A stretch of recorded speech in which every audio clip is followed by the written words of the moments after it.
Calling all detectives. On this page from my casebook. The casebook of Jerry Browning, private detective. I'm in a peculiar business. Well, maybe I am. But there are businesses a lot more peculiar. I was in Wally Maxon's Club 57 about 2:30 one morning. Wally's is a little place, no entertainment, one of those late spots where characters hate to go home, sit around, and talk away the hours. Over in one corner of the room, two men were trading vicious punches, but the people at other tables paid no attention. At Wally's, it isn't considered good form to interfere in another man's business. Wally Maxon and another man sauntered over to my table. Hiya, Jerry. Meet a friend of mine, Ned Fromish from Atlanta. Fromish shook hands and smiled, revealing beautiful store teeth. Glad to meet you, Jerry. Any friend of Wally's is a friend of mine. I smiled, too. Sit down, gents. I'll buy a drink. Fromish showed his fine teeth again. Wally says you're a private eye, Jerry. Is that right? Yeah, but I'm not working at it tonight. What's your business, Mr. Fromish? Fromish scratched his head thoughtfully. Well, I guess you might call me a troubleshooter. Troubleshooter? Well, that sounds interesting. It's okay, a job. You see, if somebody makes trouble for you, I shoot him. He got up as two men walked into the place. Excuse me. It happened so fast that it was all over in a moment. The two men who'd entered lay dead on the floor. Fromish, with a smoking gun in each hand, paused a moment in the doorway. See what I mean, Jerry?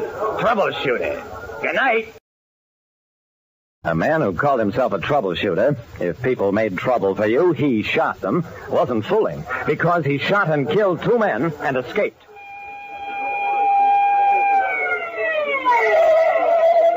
By the time police arrived, Wally's place was practically deserted. Cops identified the bodies as two members of the Jack Reardon mob, then piled everybody in the place, including me, into patrol wagons and carted us off to headquarters.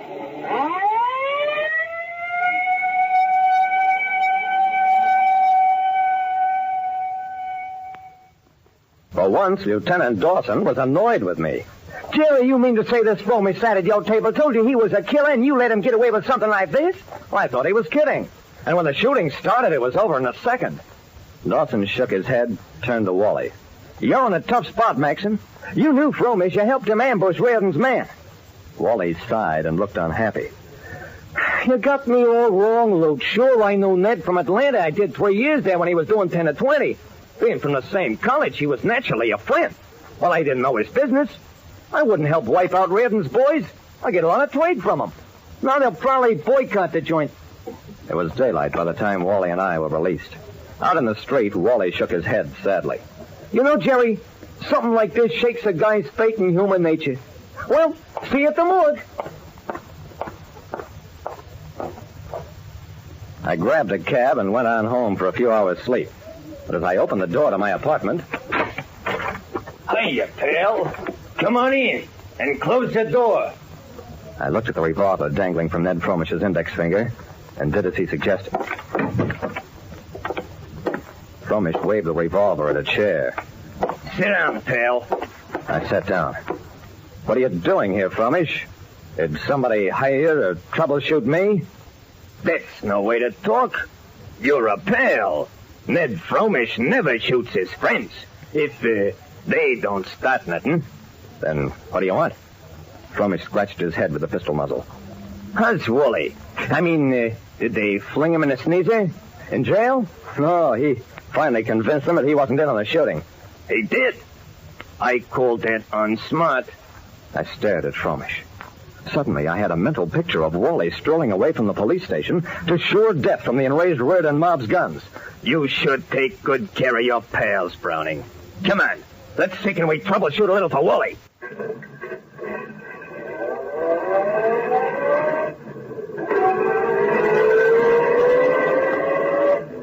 So there I was at almost 6 in the morning, tearing through the streets with a killer at whom every cop in town was itching to get a shot. You got a gun, Browning? I nodded. Okay, I make you a deal. As long as we're trying to save Wally, you're with me. If we collide with Reardon's boys, you're neutral. And if it's the cops, you can try and take me. It's a deal. We took a corner on two wheels. That's Wally's house down a block. There was a car parked across the street from Wally's place. As we slowed down, I caught a glimpse of figures inside the car. Step on it. We're in an ambush.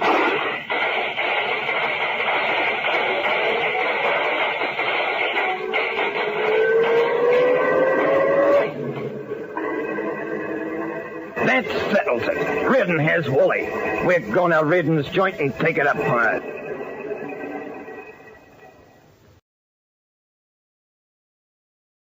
We left the car a block from Reardon's waterfront tavern, went the rest of the way on foot. It's what's wrong with this troubleshooting business, Browning. You do one job for pay, gotta do 3 others for free. I took the safety catch off my gun. You're in a sucker business. You'll wind up on a slab. Fromish shrugged. Maybe, but I wouldn't want to lead a dull life like you. He checked his own guns.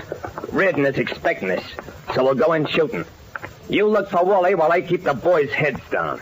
Okay, just watch where you shoot. We sidled up to the door. I looked at Fromish. He nodded, then... Sudden attack caught the men inside the tavern by surprise, but not for long. I caught a glimpse of Wally at the back of the room being guarded by 2 thugs.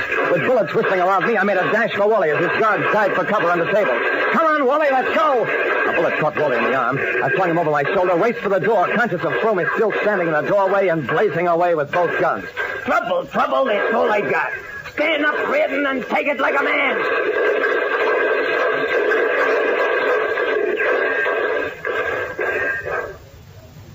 That was the last time I saw Ned Fromish, the troubleshooter, alive. When police got to the tavern, Fromish was lying dead across the doorway. Inside, 3 others were killed, including Red, and 4 more wounded. It was the end of the Reardon gang, and pretty nearly the end of Wally Maxon, too. His little night spot is reopened, but somehow it doesn't get the colorful trade it used to draw. I guess the characters around town have lost a little of their confidence in Wally. Like I said, there are lots of businesses in this world, some good, some slow. But if your business is trouble, you're sure to get more than you can handle. Listen next time to Calling All Detectives, mystery drama, mystery quiz, and a chance for you to match wits with yours truly, Jerry Browning, private detective.